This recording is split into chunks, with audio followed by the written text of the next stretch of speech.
Il était une fois, aux confins des mers du Sud, un peuple.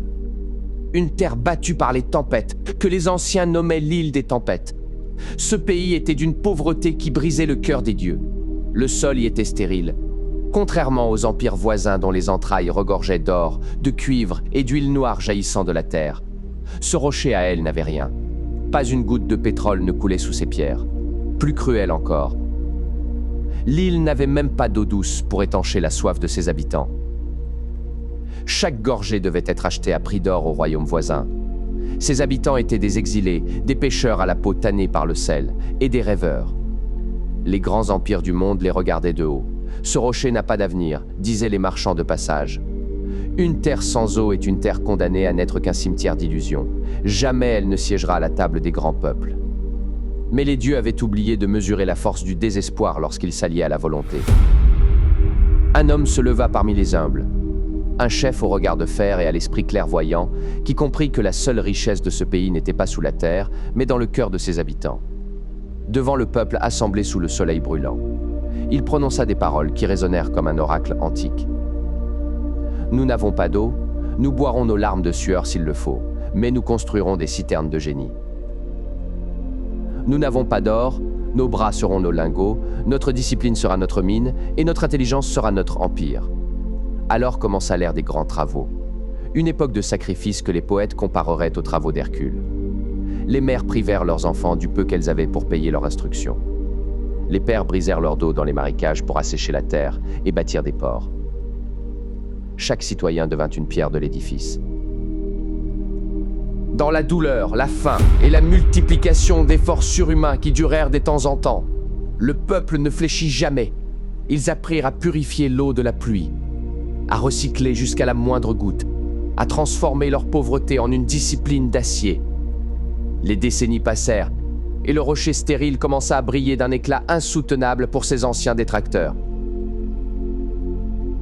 Là où stagnaient les eaux boueuses, s'élevèrent des palais de verre et d'acier qui semblaient toucher le char des dieux. L'île devint un phare de savoir, de technologie et de commerce. Les marchands du monde entier, qui autrefois l'ignoraient, durent baisser les yeux. Les coffres du pays débordaient désormais d'une richesse si immense qu'elle rivalisait avec celle des plus grands empires de l'Ouest, talonnant la puissance économique colossale. Le peuple jadis méprisé était devenu une aristocratie de l'esprit et du travail. L'île, autrefois délaissée, devint la terre la plus convoitée de la terre, un Éden moderne où chacun rêvait de s'installer. Ce miracle sorti des eaux, ce triomphe de la volonté humaine sur la fatalité de la nature, porte aujourd'hui un nom qui résonne dans l'histoire comme un chant de victoire. Singapour, la cité du lion. Imaginez un pays si pauvre qu'à sa naissance, il n'a même pas assez d'eau potable pour nourrir sa population. Pas de pétrole, pas de mines, pas de terres agricoles, rien. Juste un petit marais tropical. Pourtant, aujourd'hui, son PIB par habitant dépasse celui des États-Unis et de la France. Comment un territoire de seulement 735 km², Dépourvu de pétrole, de gaz naturel, de mines d'or, de diamants ou de vastes terres agricoles, a-t-il réussi à devenir l'un des pays les plus prospères au monde? Pourquoi des milliers de multinationales ont-elles choisi Singapour plutôt que des pays en ressources naturelles? Le miracle singapourien est-il reproductible? Aujourd'hui, nous allons explorer l'histoire fascinante d'un pays qui a transformé son plus grand handicap en son plus grand avantage. Bienvenue sur Périmètre Dossier, où on décortique les histoires politiques, financières et technologiques qui façonnent le monde. aujourd'hui, on plonge dans l'une des plus grandes histoires du miracle singapourien. Une île pauvre devenue géant économique mondial. Comment Singapour a-t-il réalisé le plus grand casse économique du XXe siècle sans la moindre ressource naturelle? De la malédiction géologique transformée en opportunité à la discipline de fer imposée par Lee Kuan Yew, découvrons les secrets d'un miracle qui n'a rien de magique. En géologie économique, on étudie la richesse d'un pays à travers ses gisements.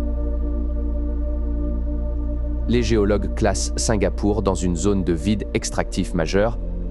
Pas de charbon, pas de fer, pas de pétrole, pas de gaz. La malédiction des ressources. Les économistes théorisent que posséder trop de ressources naturelles détruit souvent l'économie d'un pays, le pétrole rend paresseux, crée de la corruption et empêche l'industrie de se développer. Singapour a bénéficié de ce que les économistes appellent une contrainte créatrice. N'avoir aucune ressource a forcé le gouvernement à comprendre très vite que leur seule et unique ressource serait leur population, la seule richesse géologique.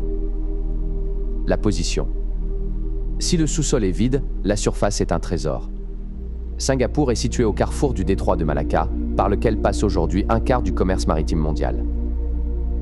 Lorsque Singapour devient indépendante en 1965, la situation paraît inquiétante. Le jeune État fait face aux difficultés d'un territoire très réduit.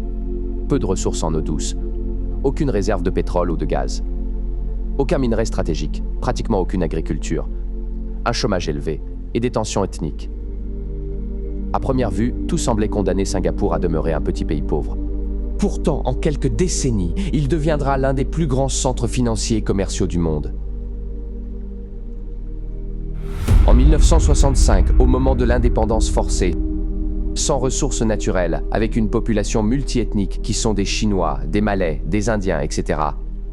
Un chômage élevé, des tensions raciales, une infrastructure défaillante et aucune armée digne de son nom. Lee Kuan Yew, Premier ministre de 1959 à 1990 et figure dominante jusqu'à sa mort en 2015, en fait le principal architecte de la survie et du décollage du pays. Je ne suis pas préoccupé par la théorie, je suis préoccupé par ce qui marche, dit-il dans sa motivation la plus épique. Il rejette les dogmes rigides du socialisme pur, capitalisme sauvage ou démocratie libérale, occidentale importée sans adaptation. Croyait qu'une société multiethnique et récemment indépendante ne pouvait pas se permettre les excès de la démocratie libérale occidentale, qui est une liberté individuelle absolue, risquant le chaos. Il privilégia la stabilité, la cohésion et le bien collectif sur les droits individuels illimités. Cela s'est traduit par un contrôle strict des médias, des syndicats et de l'opposition, tout en maintenant des élections régulières. Lee Kuan Yew incarna le leadership comme art de transformer les contraintes en avantages par une discipline collective, un réalisme sans illusion et une obsession du long terme. Son influence reste un cas d'étude incontournable en sciences politiques, en économie du développement et en philosophie de la gouvernance. La discipline de fer comme fondement du développement. Singapour se retrouve cité en haut parmi les autres pays pour ses règles strictes. L'objectif n'était pas seulement de maintenir l'ordre, mais aussi de créer un environnement où les citoyens et les entreprises pouvaient planifier l'avenir avec confiance. Cette discipline reste toutefois débattue. Certains y voient un modèle d'efficacité, tandis que d'autres soulignent les limites imposées à certaines libertés publiques. Singapour a cherché à offrir à ses cadres des règles stables, une justice commerciale efficace et une administration réactive. La pensée de l'économiste Gary Becker a popularisé le concept de capital humain. Il explique que l'éducation et la santé de la population sont des investissements bien plus rentables que l'accumulation de machines ou de matières premières. Le système éducatif est entièrement réformé pour se concentrer sur les sciences, les technologies, l'ingénierie et les mathématiques. D'où l'anglais devient la langue de travail obligatoire pour unifier les communautés chinois, malais, indiens et se connecter au marché mondial. Pour attirer les cadres des multinationales, la ville doit être propre, sûre et saine. Le gouvernement punit sévèrement le fait de jeter des papiers ou déchets par terre et applique la peine de mort pour le trafic de drogue. C'est l'apparition de l'État nounou, où la liberté individuelle est partiellement sacrifiée sur l'autel de la réussite collective. Singapour comprend très tôt que son avenir dépendra de son attractivité. Le gouvernement met en place une fiscalité compétitive, des procédures administratives rapides, une protection des droits de propriété, une excellente logistique et une main-d'œuvre qualifiée. De nombreuses entreprises internationales y installent leurs sièges régionaux, attirées par cet environnement favorable. Comment séduire des géants des investisseurs ? À l'indépendance en 1965, le chômage est massif. Le Premier ministre Lee Kuan Yew prend une décision à contre-courant des théories économiques de l'époque. Dans les années 60, la mode est au protectionnisme et au rejet des multinationales occidentales, perçues comme du néocolonialisme. C'est par là que la stratégie de Singapour est mise en place. Faire exactement l'inverse. Le pays se vend comme le hub d'assemblage le plus efficace et le moins cher du monde pour les entreprises américaines, européennes et japonaises.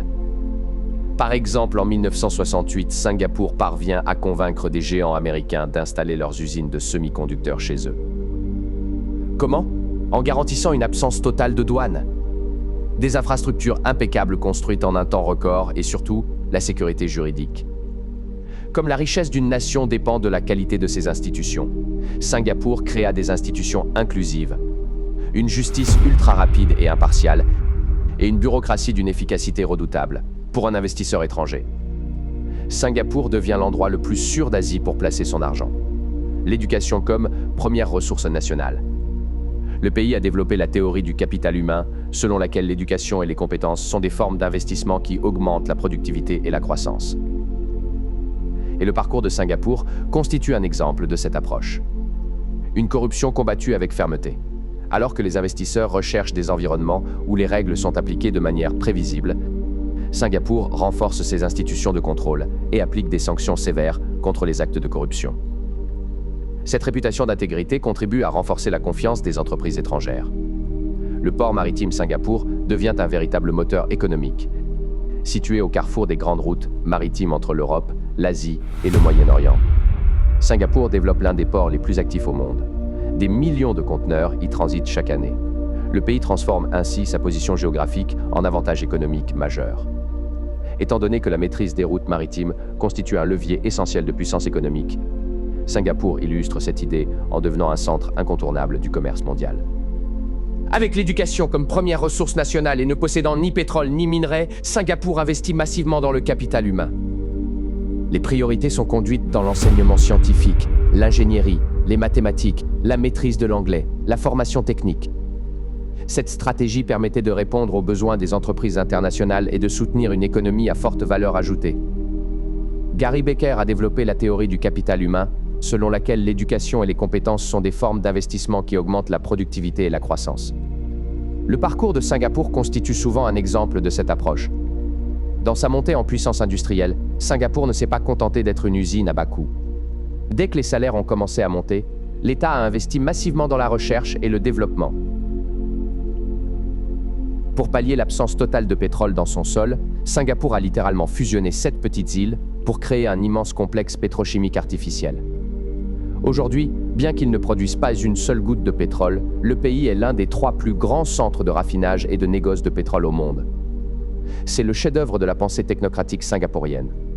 En garantissant un secret bancaire robuste, une fiscalité attractive, qui des impôts sur les sociétés basses et une stabilité politique absolue, et le pays est devenu la Suisse de l'Asie. Le miracle de Singapour prouve de manière éclatante la théorie économique moderne. La véritable richesse d'une nation ne dort pas dans ses mines ou sous ses puits de pétrole. Elle réside dans l'intelligence, l'organisation et la discipline de ses citoyens. Lee Kuan Yew a transformé une faiblesse géologique absolue en une force géopolitique historique. L'histoire de ce pays remet en question une idée largement répandue. La prospérité ne dépend pas uniquement des ressources naturelles. Le pétrole, le gaz ou les minerais peuvent accélérer le développement, mais ils ne garantissent ni la stabilité, ni l'innovation, ni une croissance durable. Le véritable atout de Singapour n'a été que sa capacité à construire des institutions solides, à investir dans son capital humain et à faire de la confiance un avantage économique. Comme vu précédemment, ce sont souvent les institutions qui expliquent pourquoi certaines nations prospèrent, tandis que d'autres stagnent. Le miracle singapourien n'est pas celui d'une île riche en ressources. C'est celui d'un pays qui a fait de la connaissance, de la discipline et de la gouvernance, les fondations de son développement. Pensez-vous qu'un tel modèle basé sur une discipline aussi stricte serait applicable dans nos pays occidentaux? Débattons-en dans les commentaires. N'oubliez pas de liker la vidéo, de vous abonner, et à la prochaine.